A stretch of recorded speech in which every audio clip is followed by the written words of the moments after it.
So let's jump into picks and bans for game number 4 and see if LG can make some necessary adaptations here in the first pick selection and see if they can bring us to a game number 5. I think it's 100% possible, but it is very dependent on this draft. Well, even that game 3 didn't look too convincing either way. I still feel as though there's a lot of potential for Luminosity to try and theory craft something new. I want Luminosity Gaming have gone for the first pick Xaliea time and time again, and I'm not sure if I'm gonna bat against that just yet. I want Molluskk to get a primary selection because the 2 games that we've seen, or the multiple games that we've seen him do well, things change for this squad. I think Molluskk is a very big part of what allows LG to find victories or find good games, and he needs to play something he's good at. He needs to play something he's comfortable with.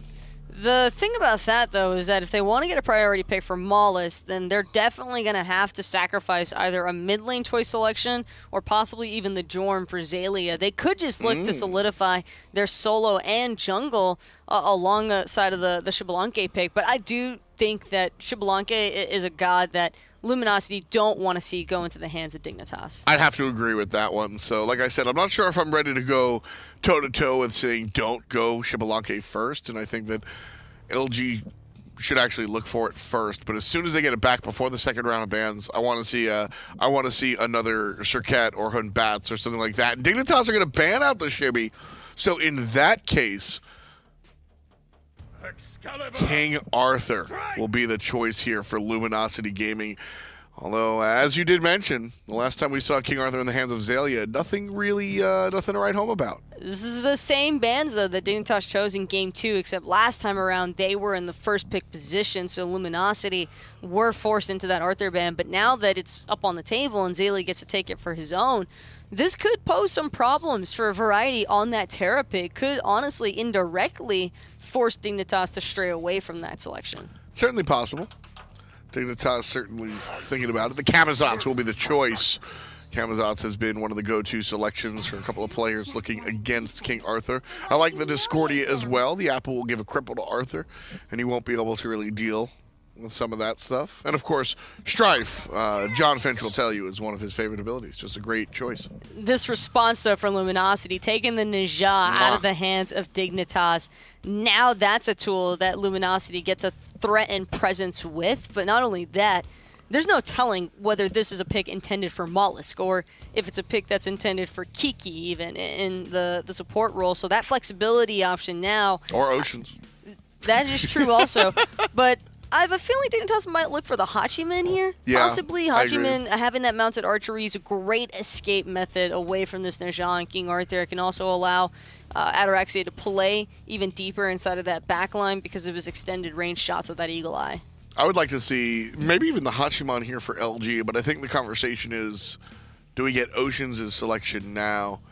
Zeus is already banned out. I would like to see maybe an Apwash, maybe a Poseidon, something. Again, the area denial is very important for this team so far, and Luminosity thinking about things over here. That's Joshy in support, and it will be the Zhang Kui, a character that I think does kind of what I was asking for. Fairly tanky selection choice as well, and could cause a lot of problems for Discordia because she won't have the same sort of escape potential either. Discordia normally on her escape when she's able to hover invis for a little bit longer. That card from Zhang Kui reveals all. The dot damage will be enough, I think, to reveal exactly where this Discordia is at on the map. Also, the slows could be fairly detrimental against the Camazotz when he's looking for the chase. Halfway through the picks and bans for game number 4, and I gotta say I'm liking what LG's bringing to the table. King Arthur, Naja, Zhang Kui, these are characters that I certainly think are in a strong spot at the moment. Across the way, Dignitas do have a way of dealing with things. Camazotz should match Arthur's sustain out there in lane. Discordia can bring some of the nonsense to stop King Arthur from moving around, as does Artio. So Dignitas now moving into their ban phase, and we say goodbye to Kronos. Luminosity could look to take out Jingwei here. If Joshy probably won't get a chance to fourth pick it, but I also think that if Lumi look for a Jingwei or a Hachiman ban here, then we see the other coming through from Dignitas. I think that this might be a deeper dive into the hunter pool for both Ataraxia and Joshy than anyone else this match. We'll certainly take a look at that one. Ratatasker again, the ban by LG. I believe they've banned Rat all 3 games so far, now into game number 4. Well, Luminosity didn't ban Rat in the second game. That was actually no pick. Oh, yeah, no, that was Dignitas. Dignitas did on the third and fourth. So Rat's just been really hotly contested so far. Here, the Fear No Evil going to be banned out by Team Dignitas, the artist formerly known as Hun Bats. LG with their last ban here. Again, I'd like to see a focus on the jungle. Of course, Camazotz could go to the jungle, but more likely dealing with that King Arthur. Fenrir is an interesting one. I thought maybe they might resurface that ban of the Daji from game 1, just because there's a fair amount of control and setup, I think, already pre-planned just from the picks that Luminosity has opted for. But the Hachiman does come through without fail for Team Dignitas now. Joshy can take the Jingwei in response, but Jingwei will have a much slower power spike in comparison to the Hachiman. So Joshy's just going to have to be real careful with his positioning. LG here trying to figure out how they're going to finish their draft. Got about 40 seconds. I almost want to see him go for the Amus in Cobb, but I am not certain how well that would fare against a Camazotz RDO as is. It'd be a little bit rough. The Capri going to be thought about here for LG. We've seen this character picked a number of times in the minor league. Not so much in the pro league, but here and there. And the Capri has been powerful enough. Kernanos, a god that seemed to like rear his head early on and then very quickly disappear. Kernanos has some decent boxing potential, though, against RDO Hachiman. And if anything, if Dignitas want to collapse on top of Joshy, well, that's kind of the space that Kernanos wants to work in anyway. Getting the melee passive benefits could be really powerful against Dignitas here. You know my favorite thing about this LG draft right now is? What, they get a free sacrificial lamb with the Kepri? So we order every time, if you watch the broadcast, the way the players are ordered in the game is solo, jungle, mid, support, hunter. And they drafted in order. That's a win. I'm pretty sure they're going to end up swapping some things around. I don't know that we have. What do you think? We have a jungle Kepri? Is that really what you're saying here, Taco? You're gonna die on the jungle Kepri hill? I would not put it past them, but I am very convinced that this is going to be a Najah for Molluskk. Anything else just feels like a mistake, honestly. I completely agree, and I think that Najah's a return to that playstyle I was talking about. There's Circuit, he was able to bring that early game nonsense. But here's the big problem. Kali being selected by Team Dignitas, and that's pretty much just an end cap. If we get too late, Qvofred Kali will win the game. Early game nonsense versus late game bailouts. I think that's what Kali can be boiled down to. It's going to be interesting. One word. Who do you have? I like LG here. It's a lot of words. LG's got a great draft. We'll see if they have a great game. Dignitas, LG, Finch, Hindu. Let's go. What up, squad? LG versus the DIG. Let's move into the next game in just a few moments. It's picks and bans, Hindu. And which one? You're in the ones and twos right now? Yeah, I'm on the ones and twos. Tom's no, that means I'm spectating if I'm on the ones and twos. I know. That's what that means. Tom says it means spectating, and he's wrong about that. This draft situation has been so Why much fun talk to about the watch. game, Hindu? Because that's what we get paid to do.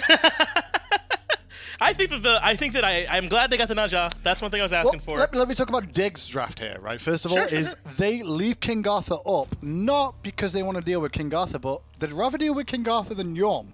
Now, Yom has only been sent to the solo lane by Xaliea in 3 games so far out of 3. So if we play King Arthur, he can't play Yom. If we give him King Arthur, he can't do Yom as well, right?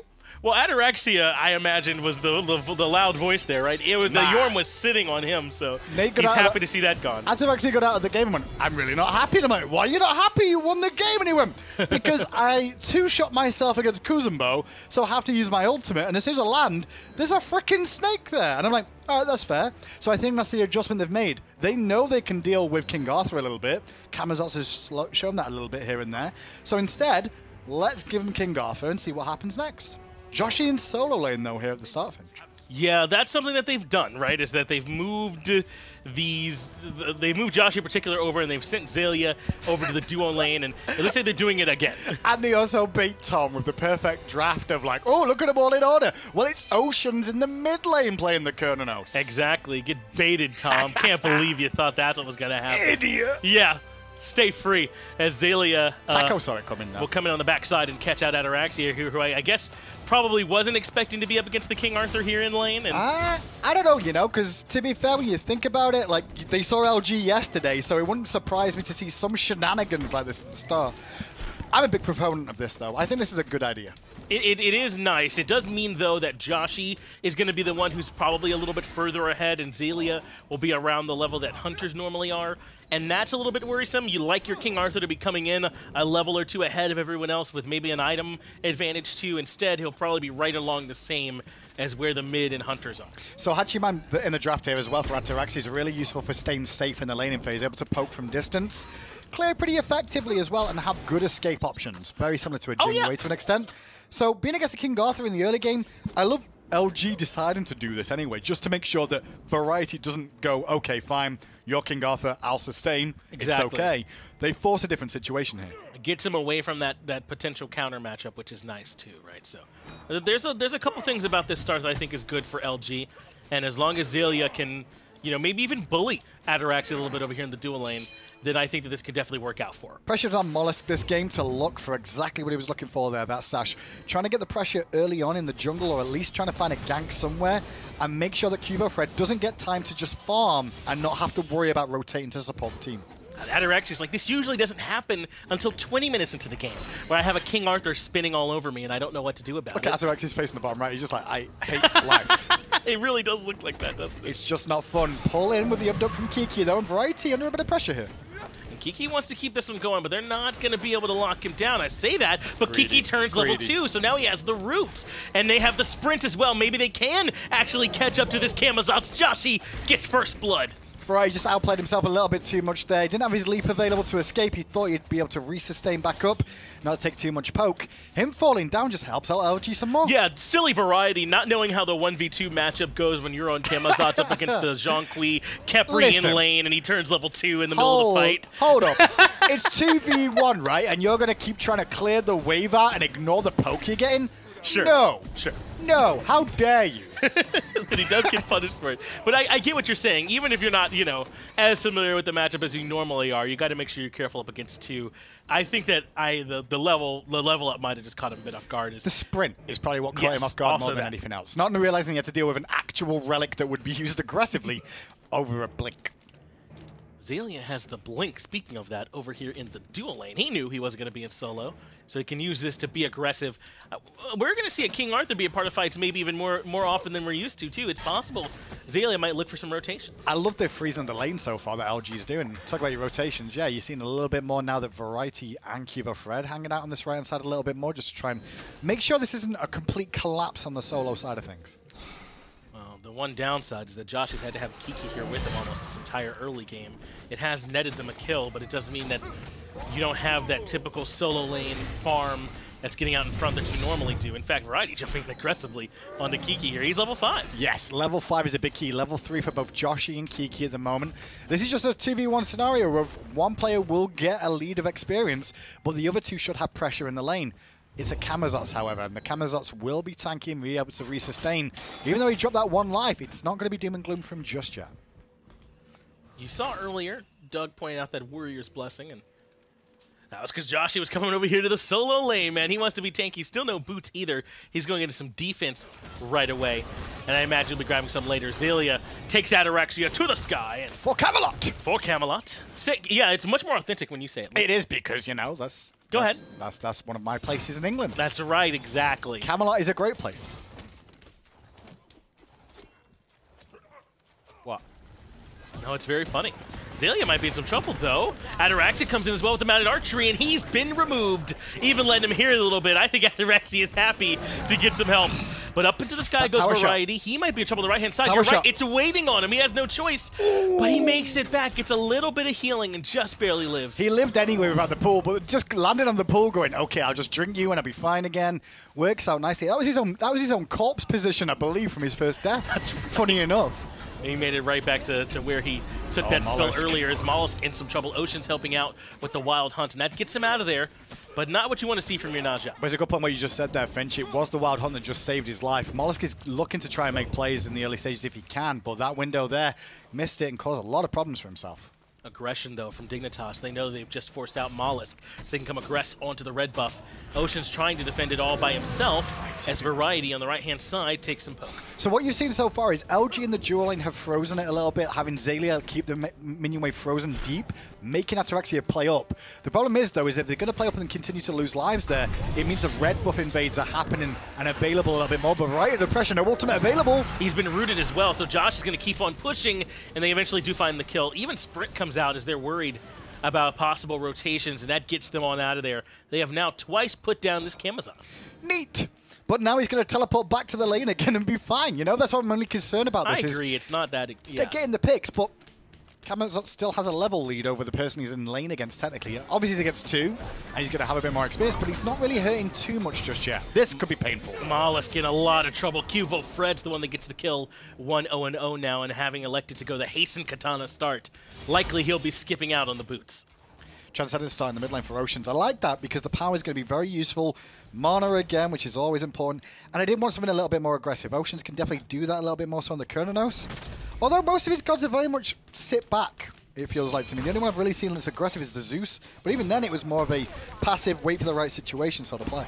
Well, hopefully this gives them what they were looking for in terms of allowing Oceans to play a bit aggressively, as Joshy did go back and complete the pen boots on this Jean-Qui solo, so he can afford to step up a little bit more now that he has that mobility to help him out. Really surprised by the lack of TP on Xaliea and the TP for Joshy. Just because Xalia's in the solo and the dual lane, it's not any shorter of a distance to get to that lane if you have to go back to base. That's why I'm just surprised we see the TP. Maybe it's in case LG want to do the switch around 10 minutes, which we've seen before happen from this squad, where they rotate everybody around a little bit more, and then maybe Xaliea ends up back in the solo lane. We'll find out. And we might even see it from Dig, though to be fair, it's worked out well for Ataraxia, who's holding even with Xaliea on this King Arthur. If the only thing that comes from this is that Joshy's a little bit behind Variety, then I think that Dig's okay with it. Oh, but Molluskk is now over here, misses the ultimate after the Sash. Variety just jumps in place, and that'll be the pressure relieved, at least from Dignitas' point of view. They might actually put some pressure on themselves now. They've got a good chance to cover this gank, especially now Variety has hit that last attack. In comes Qvofred, lands the stun, and knows Molluskk does not have a Windfire Wheels with which to escape, and he falls. He knew as soon as he got hit by the stun, then you saw his player cam, and he's just like, yep, that's the end of me. And Joshy's soon to follow. He was already at like 20% health there. 3 members of Dignitas on this right-hand side with Molluskk already dead. A nice pick, double pick, I should say, for Dignitas. But this is what you have to do when this mage over here in the soul lane, they can be dove so much easier underneath the tower than a warrior. The root lands at a Variety, but he still has his ultimate, goes right up into the air. Very respectful ult from Variety in response there, but now Hurriwind's on the rotation, and it's Kiki and Oceans under pressure at the same time. Kiki ults himself, Oceans needs an ult too, and in the end, Qvo will pop both. Oh, Qvo comes in, finds the double, and Kiki, as he said, drops down the ultimate, not on his teammate, but on himself. Neither one survive in the end, and Dignitas, all of a sudden, the floodgates have opened. One thing you'll always look at in these situations, too, is the fact that Joshy is the hunter player for this team, playing solo lane, and the solo laner is playing the hunter position. How much practice have they really got at doing that consistently? If he was playing a hunter in the solo lane, it makes some sense, you know, but like, it's a mage, it's a Jean-Qui. Just cause a couple of problems. A couple of differences in playstyle. Very different than what we're used to from LG so far. And it's shown some bright moments, I think, but it really, I haven't seen them get enough out of these different starts to where I feel like they're worth sticking to in particular. I think my biggest concern has been the Molluskk is 2 levels down in the mid lane. So in the jungle over against Qvofred, who has 4 kills and a 2-level lead on a Carly. You're looking for the Naja to take off in the early game, put the pressure on, try and stamp some more authority in the game, and then hope to high heaven that Collie can't get involved later on. The problem is Collie's already involved, and that just puts more pressure on the whole of LG. Hasten Katana into the stone cutting sword, ignoring those boots indeed. 20% in the movement speed, even faster than if he had. And that could potentially spell trouble for Xaliea, as Qvofred's lurking in the jungle. And I agree with that. It definitely makes more sense to have more swords in your hand than shoes. Right, because she has so many arms. She's got more arms than feet. That's a good point. She's a think of it. genius. And she's going to drop the incense, too, sometimes. She'll have another hand there. That's a good point. Very useful. She used to have a head once upon a time. She does have a head. Does she still have one? Like on her neck? No, as in that she used to hold a head. That's a is what good I'm joke. saying. That's a Finch joke right there. Well played, Let's Finch. go. I appreciate that. Thank you so much.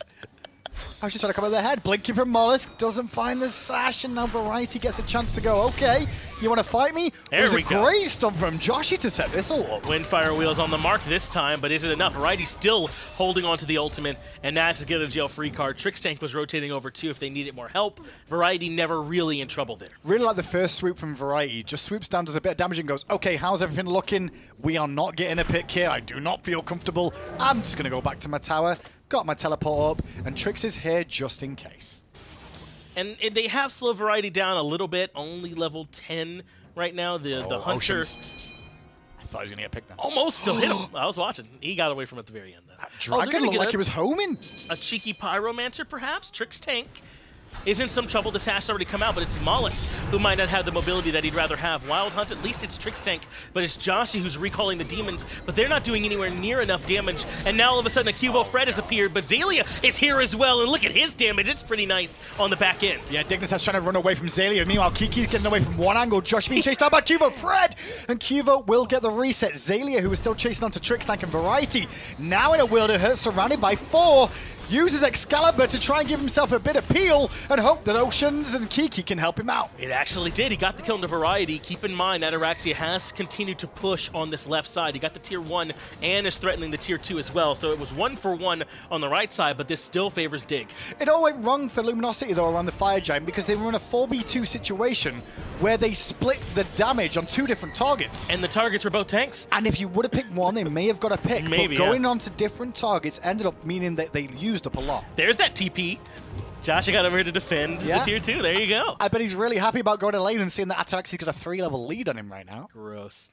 You definitely don't want to. Especially when you look at Xaliea, who's actually, you know, ahead of Variety. Exactly. I don't think the starts worked out for them experience-wise. But can we talk? Kiki's ulted himself now twice in those 2 fights on the right-hand side. Yeah. I wonder if maybe he could have got Oceans out of that one if he dropped the ultimate there. Maybe he would have just become the target without the ultimate himself, but it is a bit curious. I want to keep my eye on that. The game is always going to be, the longer Khepri has been released now and people work out how to deal with it all, hold out 4, Molluskk in mid lane looking for Qvo. I thought you might have gone for the ult there.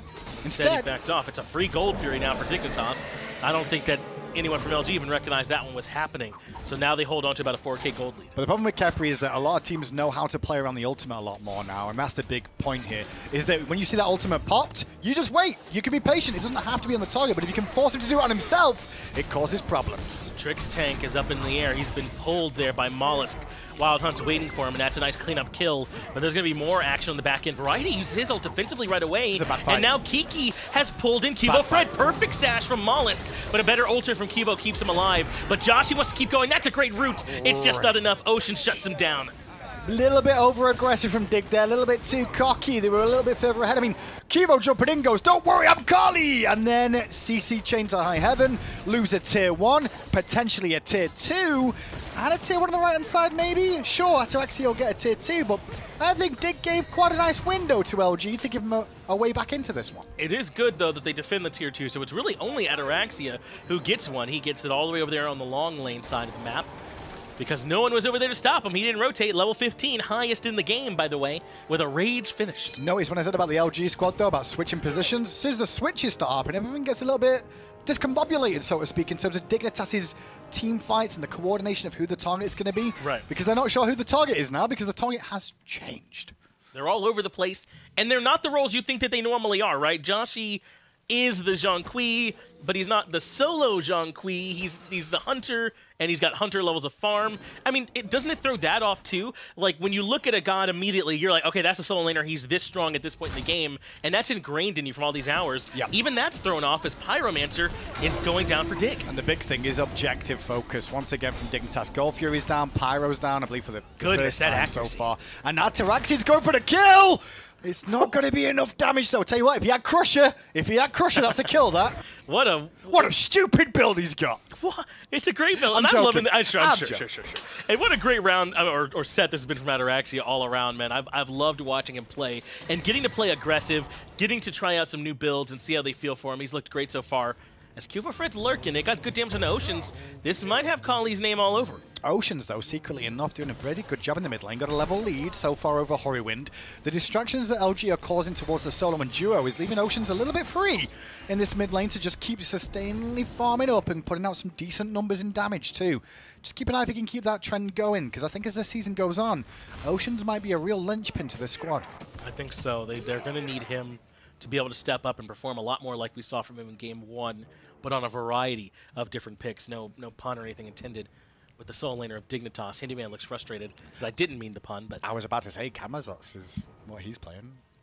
Yep. But you beat me. Yeah, thanks for going back to it. I wanted to. But yes, Oceans is him doing well is going to be important for this team. And really, I think already that Molluskk has performed this well has been a bit of a boon for LG. I wouldn't have expected him to look this strong for this team. So once everyone's on the same page, I think LG is better than the 9th or 10th, where a lot of people had them. They could be some real contenders. Molluskk is starting to feel to me a little bit like a jungler that's going to go off the very first ultimate of the game. Like, depending how the first couple of abilities go, he'll either shine or he'll start to get in his own head about what he's doing. And some of these sashes in this game and the ultimate attempts, with them being just off a little bit, he's starting to mess with him a little bit, and you can start to feel it as the game goes on. He's got to just control that and tempo it. A ton of healing just came through for Variety. That's going to make this gank much more difficult for Kiki and Xaliea.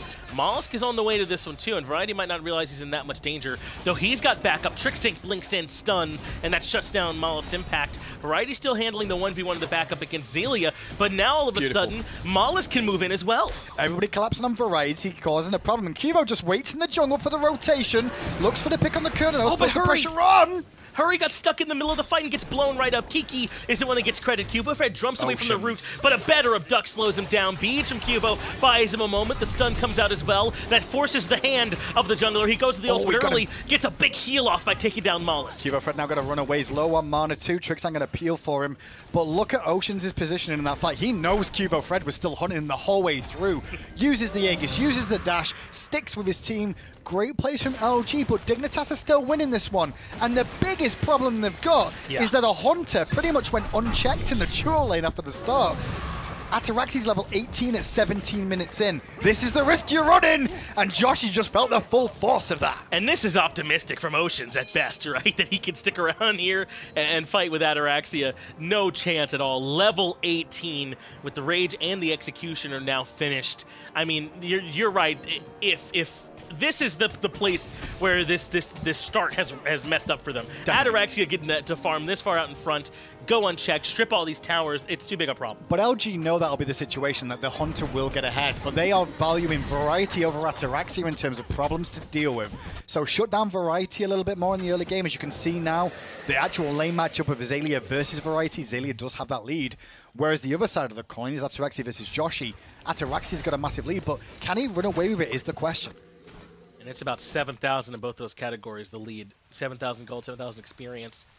Going to be very difficult for LG to hold on. Even though they're only down 3 kills, it's been the objective focus that's from Dig, and it's largely Ataraxia, right? When your Hunter's the one that's ahead, it's much easier to push down towers and take gold Furies. Definitely, definitely. I'm looking at Mollusk's build here as well, and this Shield of Regrowth, I'm not as sold on it in the jungle position as I am in the support. Completely understanding the support position, but in the jungle, you don't get much damage from this, Finch. When I say you don't get much damage, you don't get any damage from this. You get cooldown reduction at best. This is more a survival tool, which is great and useful, but as a jungle Najjar with this sort of composition, you're looking for some damage here. And the movement can be nice as well to help him move around, but you're right. You wouldn't feel too bad if you had something a little bit more damage-oriented in that slot as well. So we'll see if Molluskk can make the utility part of that item valuable enough to make up for the fact that there's no damage. But this is bad news for Joshy. We'll see how he handles this one. Qvofred's half HP, and now he's running, so looks like Joshy defended himself. Worried about the rotation, I should say. Molluskk does have Blink here.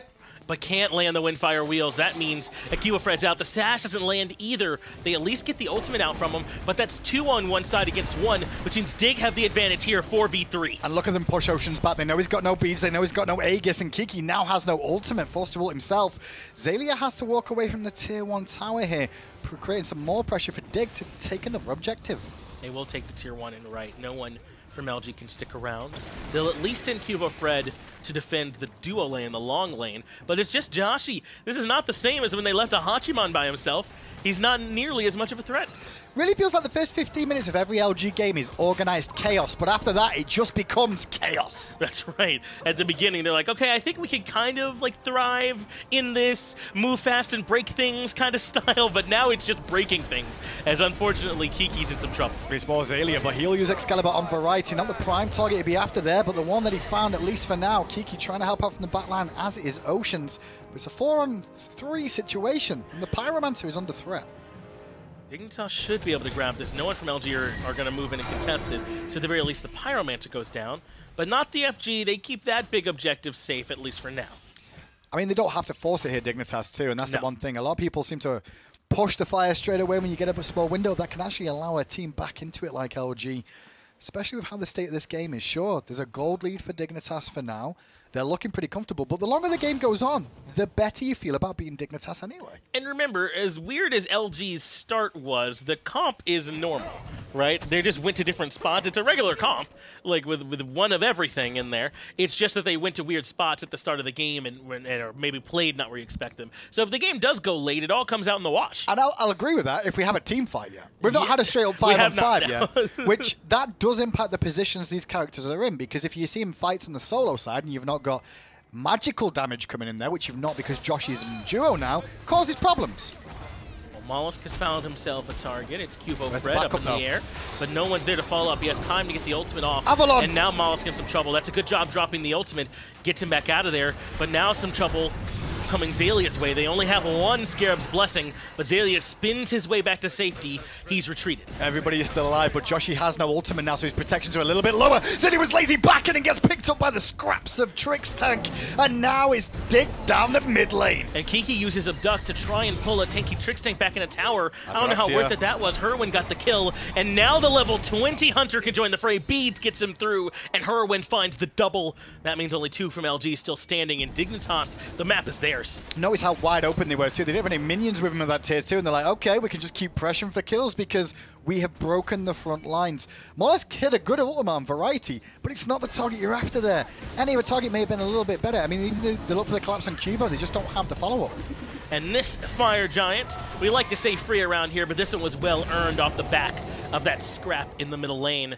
Now they can come earning the last bit of money that's out there, about 3K if they take down these 2 tier 2s and keep on pushing. The one thing I just want from LG is give me someone with burst, you know? Yes. I just feel like they never have a burst character on these comps that they're putting together. Hebo was the closest thing to it, but it was in the jungle and got behind, so we couldn't even see it. Sash lands with Qvofred too quick on the beads. That means nothing from the Windfire wields. They at least take the relic from Qvofred, but they can't find the kill. And that's another problem. If it wasn't this Hachiman that's super far ahead, it would be this Kali that's 6-1-1. The thing that's going to come out of this set at the end of the day, though, is LG looking way better overall than I think a lot of people would have expected them to, taking on currently set #1 Dignitas. With the rest of the season to play ahead of them, I am not too concerned. I think they'll probably surprise a few teams, and there could be 1 or 2 upsets on the cards for this squad as this season continues now. Yeah, I would wager, as a way to kind of frame it, that LG are the only team that's at their skill floor right now. Everyone else has had enough time to work to where I would say that they're above their floor right now. And if you consider how high up the floor is for LG, that's good news for what the ceiling might be. They have a good chance, I think, with some reps and improving as a team to really be a threat to some of the top squads. I mean, the main thing is some teams nearer the bottom that people have noticed, and I think they'll be a little bit worried now because I think they felt safe knowing that LG will be at the bottom. It might not be the case anymore. That's right. Trifecta and SSG may need to watch their backs as the season goes on. Those will certainly be some interesting sets, I think, once those come through, as the tier 2 tower crumbles to the ground. That's all the towers removed. It's just Firebirds. And remember, LG were able to make some nice stances on their Phoenix last game. It was about 10, 11 minutes they stretched the game out in Phoenix defense. Composition-wise, it's not as bad as it has been previously for LG on the defense against these Phoenixes, but still short range for Joshy to try and get in here. He's also under-leveled, which is going to hurt a hell of a lot. Trying to get in there with a Jonqui, wouldn't want to be him right now. Ataraxia initial target, but it's Molluskk. She's been removed. Hurriwind lands the apple on him, and Kiki has to dash just to get away. Even Sprint used to make it back to their fountain. That's the left side Phoenix gone. And then the middle one soon after, because Variety was able to just keep whacking away on that, and now rotation from Dick to pick this one up. Wow. Very clean from Dignitas as they take down the mid Phoenix. I really honestly think they could come right over and threaten this right one. It looks like that's the plan. They got to go get some of these minions, though. Without the enhanced version, there's still backdoor protections to worry about on these Phoenixes. And the minions take them down. Is that Oni as well? They must have picked that up, and that's that wave finally getting here. Yeah, just could turn up to cause some more problems with them too on the right-hand side. And no sprint available this time. All ultimates available for LG, however, and Kiki may need it now. Qvofred shreds right through him. That ultimate means there's no way he's going down. Xaliea ends up falling as well to Ataraxia. Oceans at least has the wild hunt as Joshy tries to go back in, but he's got Aegis. He's not tanky enough. Molluskk at least finds Qvofred, but look at those Oni minions. They were doing work on the back end, and the right side Phoenix is already low. Oh, end of the day, though, LG came into this set looking very strong. Dig a little bit sleepy, but LG woke the beast, and the beast has turned up and taken 3 games in a row now off the back of that Finch. Looks like this could be game. Variety finds himself a double kill, and as good as Oceans is, he's not good enough to stop 4. Dignitas are going to be able to take this game. It's game number 4. They'll take the set 3-1. And move on. This team, man, this Dignitas squad, they continue to impress me. They really do look like, I think right now, the top of the league. There's other squads with talent, but they're the ones I think who are gelled right now. You're right, Finch, but they bleed. And yes, teams are showing that they can be bled. So that's the main thing they've got to watch out for, is being susceptible to that. LG, though, I think the one thing they may be looking at next for me, from my point of view, is a coach. If they can find a coach that's going to work on morale and synergy of keeping people upbeat, they'll be fine. I think they'll have a long and successful season that may go actually a little bit better than a lot of people expected. But they get in their own heads after the game, maybe, that could hurt them. And someone with a zoomed-out view, I think, too, right? There have been so many times when we watched LG, and it looks like they're worrying a little bit too much about one objective or one pick in a competition or something like that. They need someone who can look at it from a bit more of a total view, I think, and help them out there. I think it's also, with communication there's a bit of a split difference of who's the target going to be. Once they synergize that up, which a lot of teams are going to struggle with at the start, especially with mixed teams, takes some getting used to. That's right. There's still a lot of grinding to do, a lot of getting used to it and getting everyone here and on the same page and that sort of thing. So I think that LG has a lot more they can grow into. It feels good for this team. It's just tough. There's so many other good teams that you have to play against. There's not any easy matches out there for them. I really want to know what the meta is going to be, though. That's the thing. We're still waiting for the meta. LG are showing different variations of it. What will it be? Is it going to be Arcee until Ragear season? Has Ataraxia decided that's the way it's going to be now? No, that feels like an Ataraxia special to me, though. But I agree. I'm interested to see what these hunters are going to be doing as well. How much is Iqbal and Arcee going to be coming in, that sort of thing. Where the support's going to be going to the best use of their time. There's still a lot of stuff that's up in the air. But we'll get it back to the desk. They got a set they need to break down. Dignitas take this one in 4. LG again find their first win and then suffer 3 straight losses. Tom and Taco here to wrap this one up before we move on to the next one. Realistically, I think this is very, very, very similar to what we watched yesterday. And fortunately for Dig, it's not about how you start, it's about how you finish. And these guys definitely were finishing strong. It just seemed like they had a lot more precision than Luminosity as the set went on. And I also think that this is partially some of the player and mental fatigue coming into effect as well. These best of 5 sets, a lot more grueling to experience, especially from the losing end of things when these matches are all stretching to 30 and beyond. That's certainly a valid point. On the other side, I just I look at this LG team and I see them win with Zeus and I see them lose without him. I need to see, and it's interesting because I don't think it's as simple as Oceans needs to get better at other characters. I think the team needs to get better with not playing with Zeus. I think that's a really big deal here for LG.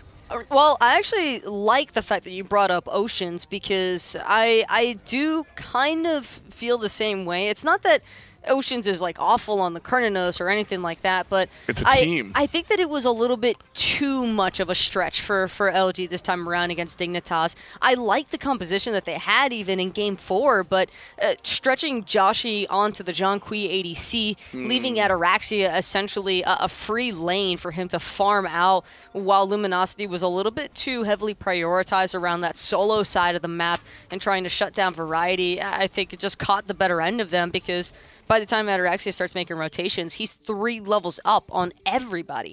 Qvofred able to do his thing as well. 7-2-2 for the jungle Kali. And then you mentioned Trixtank 2-1-13, a very strong slash line from a very strong support. Ataraxia again deathless in this one, going the crit build, and you can see the player damage right there. A ton of player damage for Mr. Ataraxia. 25-5 here for the Hunter. He definitely controlled the last game, without a doubt. I think games 2 and 3 are a lot on Trixtank and Qvofred. Those two did a fantastic job. Variety as well, arguably helping to pitch in. I just think that for the most part, Hurriwind and Ataraxia were kind of just free to freecast, and that's exactly what you want your carries to be doing. So that's a well-protected backline, and Dignitas just continue showing us week in and week out why they are one of the top teams right now. A lot of people expected the squad to do well, and doing well. That's exactly what they're doing. Very strong stuff out of Dignitas, and I like that they do have some losses, because a perfect team kind of scares me a little bit more than a squad that has been able to lose and learn from it. If you just go out and win all the time, you never know where your faults are. You never know where your issues lie, and so you're not able to really fix those problems. Dignitas was not a perfect team coming in, but already with a couple of losses, they've been able to bounce back and then win 3 in a row. I like that look. Still have a lot to try and figure out, though, as the season continues to progress. And as far as Luminosity is concerned, well, been a tough week for the guys, or at least a tough opener for them. But they've got plenty of VOD review now that they can sit down and just continue watching through. I think the most important thing for Luminosity, at least early on, is just going to be getting the reps in. Because you've got some rookies. Joshy and Molluskk are undoubtedly considered rookies right now. Yeah. And they've just got to put the time in. And I think these guys have a lot of potential for sure. Well, right now we're going to switch over back to Dignitas. Biggie and Trixtank standing by for the post-game interview. Let's see what they have to say about their win. Thanks so much, Tom, on the desk. I'm joined by Trixtank and Biggie from Dignitas. Congratulations on the victory today. First thing first, though, game 1. What did LG just throw you for a loop? What happened there? I mean, I kind of want to start with that. We misplayed so many things. First of all, we took fights where we shouldn't have, where we didn't have actives up. We're very confident in a 5v5 fight if we initiated it that we were going to win it. But there was just too many misplays, and also our early game was way better, or it should have been better, but we just made too many mistakes, so we gave them a free early, and from that point, they just had a great combo against ours as well. From a coach's point of view on that, I think we got too stubborn in the draft. We made a decision halfway through to dive them, and I think they did really outdraft us there, especially in the top 3, but we kind of committed to our style. And obviously with the way we wanted to play into them, we couldn't afford to make mistakes. So like, although we made mistakes, we probably like partially my fault, or like a majority my fault, that we didn't adjust the draft, you know. Well, what's it like for you guys when you have to adjust to the way that they play? Because they're role swapping all the time and moving all over the map, or lane swapping, I guess is a better way of saying it. I mean, how difficult is it, I guess, to keep up with that in the middle of a game? I mean, these guys just seems like Bansus, and it doesn't matter. Like, yeah, honestly, because they play really well with it, they do. Like, honestly, and he plays it good, which is the most important factor. But I don't think their starts are that like hard to predict. We knew every single game what they were gonna do, so we were ready for all their starts. It was just their pick and ban that we don't know what they could pick, but that's fine. We're like we've been playing the game for a long time, so we're good at picking reactively into whatever they pick. So yeah. Biggie, before we let you guys go, quick question for you. Next 2 weeks, you've got some big opposition coming up. Any plans in the training room with these guys specifically to focus on this week and 2? I mean, we have a week off, and then we have a double header. I think Knights and Splice. So I think we need to. From watching and listening to the comms, I felt like we played the way we practiced this week, which was a little sloppy. There was consistent mistakes in practice that then we made on stage, and like. Although I was confident adjusting the drafts, we would still just be a better team than them. We have a lot of work to do, and especially against, I think if we played Splice and Knights and we drop a game just from a silly mistake like in the draft, then that's going to hinder us a lot in winning a set. So I definitely think just raising the intensity and scrims. Yeah. Well, good luck with that intensity and the rest of the season. Have a good week off, boys. See you in 2. The Smite Pro League brought to you by Skillshot, High-Res Studios, Titanfall, Pineapple, Steel Series, and Respawn.